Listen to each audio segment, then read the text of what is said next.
नमस्कार दोस्तों, मेरा नाम है पारस और आज हमारे साथ में है Volkswagen Virtus। आज इस गाड़ी से रिलेटेड कोई रिव्यू नहीं होने वाला। आज सिर्फ वीडियो में ये बताएंगे कि आप अपनी गाड़ी से बेहतर माइलेज कैसे निकाल सकते हैं और खासकर Volkswagen की गाड़ियों से। तो बाकी बातें गाड़ी के अंदर बैठ के करते हैं एंड पूरा डिटेल में बात करने वाले हैं। देखो, हम आ चुके हैं गाड़ी में, तो सेफ्टी फर्स्ट है, तो यहाँ पे कर लेते हैं हम सीट बेल्ट वियर। तो देखो, यहाँ पे कर लेते हैं हम मीटर को 0, जो माइलेज है इसको कर लेते हैं हम सिंस रीस्टार्ट पे। तो देखो, सबसे पहली चीज, किसी भी गाड़ी का माइलेज निकालने के लिए ना रोड सिचुएशन और ड्राइविंग बिहेवियर बहुत ज़्यादा मैटर करता है, और इन दोनों में से एक चीज़ का भी लैग हो तो वहीं माइलेज बिगड़ जाता है। मानकर चलो आपको हाईवे अच्छा मिल रहा है और आप अपने तीसरे चौथे पांचवें गियर में आप गाड़ी को खींचे जा रहे हो 120 130 140, वहाँ पे भी आपको माइलेज नहीं मिलेगा। या फिर आप 80 की स्पीड पे भी खींच रहे हो और आपने गाड़ी के गियर शिफ्टिंग प्रॉपर तरीके से नहीं कर रखी है, आप मानकर चलो आपको पता है कि 6 गियर लगना है, आप 4th गियर में खींचे जा रहे हो, तो उससे भी माइलेज पे इफेक्ट आता है। इसी के साथ साथ आपकी रोड सिचुएशन ना हो और आपकी ड्राइविंग क्वालिटी काफ़ी बढ़िया हो, तब भी माइलेज नहीं मिलता। रोड सिचुएशन और ड्राइविंग बिहेवियर बहुत ज़्यादा मैटर करता है। मानकर चलो आप कार ड्राइव कर रहे हो, कार ड्राइव करते वक्त कितने आरपीएम पे और कितनी स्पीड पे आपको गियर चेंज करना चाहिए, तो देखो वो चीज़ भी बताऊंगा, क्योंकि बहुत लोगों को ना इस चीज़ के बारे में पता नहीं होता। और ये गाड़ी जब आप चलाते रहेंगे ना, तो इसका कह सकते हो एक्सपीरियंस आपको गाड़ी चलाते चलाते हो जाएगा। ये नहीं कि आप इन अ फर्स्ट सिंगल टाइम में ही आपको पता चलना चालू हो जाए। आप जैसे मानकर चलो, यहाँ मैंने किया इसको आरपीएम मीटर के साथ, आपको पता है यहाँ 1500 से 2000 आरपीएम के बीच में गाड़ी के गियर शिफ्टिंग करते रहो। मैं कह रहा हूँ इससे बढ़िया आपको माइलेज नहीं मिलेगा। और खासकर आजकल तो गाड़ियों में भी यहाँ पे आपको देखने के लिए मिल जाता है कि गियर शिफ्टिंग अप करनी है, डाउन करनी है, इसकी अनुसार भी आप गाड़ी चलाते रहोगे। जैसे अब देखो 5th से 6th गियर बता रहा है, तो इसकी तरीके से भी आप गाड़ी चलाते रहोगे ना, तो आपको माइलेज काफ़ी ज़्यादा बेहतर मिलने वाला है। और इसी के साथ साथ बहुत सारे लोग कहते हैं कि यार पावर परफॉर्मेंस, देखो एक समय में आप एक ही चीज़ बचा सकते हो, या तो समय या फिर पैसा। क्योंकि अगर आप गाड़ी से समय बचाओगे तो ऑब्वियस बात है आप उस गाड़ी को भगाओगे, ओवर स्पीडिंग करोगे, तो वहाँ पे भी कहीं ना कहीं माइलेज ड्रॉप डाउन होगा ही होगा। और अगर आप पैसा बचाओगे तो वहाँ पे आपको गाड़ी को एक लिमिट में ही चलाना पड़ेगा, जिससे आप अपने समय पे नहीं पहुँच पाओगे। तो ये सारी चीज़ डिपेंड करती है आपके समय के ऊपर। और आप समय बचाना चाहते हैं तो आपको पैसा खर्च करना पड़ेगा, पैसा बचाना चाहते हैं तो आपको समय देना पड़ेगा। खर्च तो एक चीज़ होगी ही होगी, चाहे वो समय हो या हो पैसा। बाकी गाड़ी का जो माइलेज मिलता है ना, आप गाड़ी को हाईवे पे चला रहे, जैसे इस गाड़ी की मैं अगर आपको बताऊं स्पेसिफिक वर्टस की या टाइगून की अगर हम बात करते हैं, तो टॉप गियर बोले तो चाहे आपकी गाड़ी में सबसे हाईएस्ट गियर कौन सा है, 4th 5th 6th, जो भी आपकी गाड़ी में गियर है, उस टॉप गियर में आपकी गाड़ी अंडर 2000 आरपीएम रहती है, तो मैं कह रहा हूँ आपकी गाड़ी बहुत बेहतरीन बढ़िया वाला माइलेज देगी। वहीं आप उस आरपीएम को 2000 से 2500 3000 तक भी लेके जाते हो, तो वहीं कहीं ना कहीं आपको माइलेज ड्रॉप डाउन होता हुआ दिखेगा। ये सारा फैक्टर डिपेंड करता है। आपकी गाड़ी बहुत ज़्यादा एरोडायनेमिक्स है, मान लिया मैंने बात, बट जितनी ज़्यादा स्पीड होगी उतना ही ज़्यादा गाड़ी पर एयर का प्रेशर लगेगा, और एयर का प्रेशर लगेगा तो इंजन को और ज़्यादा फोर्स लगाना पड़ेगा उस स्पीड को क्रॉस करने के लिए। यही चीज़ों पे कभी फ़र्क पड़ता है। ज़्यादा स्पीड में भगाने से माइलेज इसीलिए नहीं मिलता कि इस जो एयर का जो स्पीड होती है ना, उसका बहुत मेजर रोल होता है किसी भी गाड़ी के माइलेज को गिरवाने के लिए। तो अगर आप गाड़ी से अच्छा माइलेज लेना चाहते हैं तो सबसे पहली चीज़, टाइम टू टाइम सर्विस कराएं, एयर फिल्टर अपना वगैरह चेक करवाएं, और इसी के साथ साथ गाड़ी को ट्राई करें कि जितना जल्दी से जल्दी आप उस गाड़ी को टॉप गियर तक लेके जा सके बिना गाड़ी को खींचे। अदरवाइज क्या होता है, कुछ लोग ऐसे तीसरा गियर डाला और ऐसे खींच के गाड़ी चलाते हैं,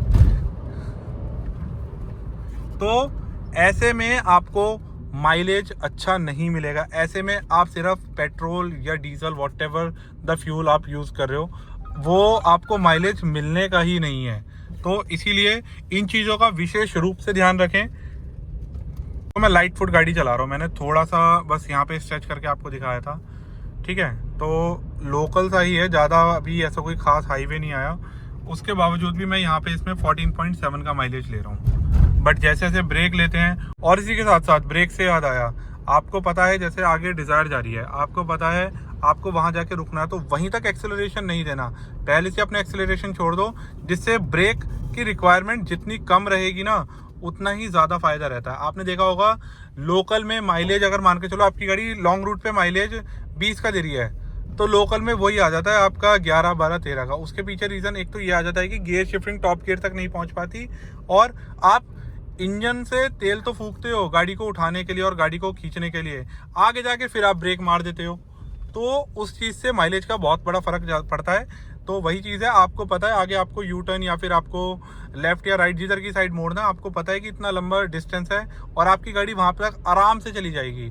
अब मेरा मतलब ये नहीं कि आप गाड़ी को वहाँ तक, आपकी गाड़ी 10 की स्पीड तक पहुँचे तब जाके, एक डिसेंट स्पीड तक आपकी गाड़ी वहाँ पहुँच जाए, आपको ज़्यादा ब्रेक अप्लाई ना करने पड़े। क्यों? क्योंकि आपने फ्यूल तो बंद कर दिया ऑलरेडी गाड़ी को भगाने के लिए, और वहाँ पे ले जाके आपने ब्रेक मार दिए, तो फ्यूल बर्न हुआ, डिस्टेंस कवर नहीं हुआ, तो जिस वजह से आपकी गाड़ी माइलेज कम देगी।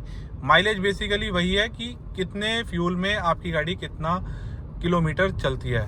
बहुत लोगों के माइंड में ये भी डाउट होता है कि माइलेज बोलते किसे हैं, mileage, average, total running divided by आपका फ्यूल कितना लगा, this is called the mileage. ये छोटी सी चीज़ मैं आपको किस लिए बता रहा हूँ, आप ना कभी जैसे मानकर चलो, कभी पूछना, मैंने तो अक्सर ऐसा पूछा है, जैसे ओला उबर वाले ड्राइवर्स होते हैं, ठीक है, तो उनको मैंने देखा है, उनसे मैंने पूछा भाई ये 1 सिलेंडर में गाड़ी या 1 किलो में, जैसे उनके पास मोस्टली सीएनजी गाड़ियाँ ही रहती हैं, कि भाई कितना माइलेज दे देती हैं ये, तो उनका पता है कैलकुलेशन करने का तरीका देखो। हाँ, वो डेली बेसिस पे उनका काम है, तो उनका कैलकुलेशन करने का तरीका ही बिल्कुल डिफरेंट होता है। अभी मानकर चलो आप ऑटो वालों से पूछने लगो, ऑटो वालों से कि भाई ये कितने किलोमीटर चल जाता है, मीटर वीटर तो उनके चालू रहते नहीं है, उनका सिंपल है, भाई अब मैं अब डलवा लिया, ये शाम तक चलेगा। अरे भाई शाम तक चलेगा, खड़े करके चलेगा, गाड़ी रोड पे चलेगी तब जाके चलेगा। सेम एज इट इज़ अगर आप ओला उबर ड्राइवर वालों से पूछोगे, तो वहाँ पे वो बताएंगे कि 600 की सीएनजी में 2500 का काम हो जाता है। तो ये अलग चीज़ है, एक्चुअल में माइलेज वही है जो आपकी गाड़ी 1 लीटर में कितना किलोमीटर ड्रिवन होती है।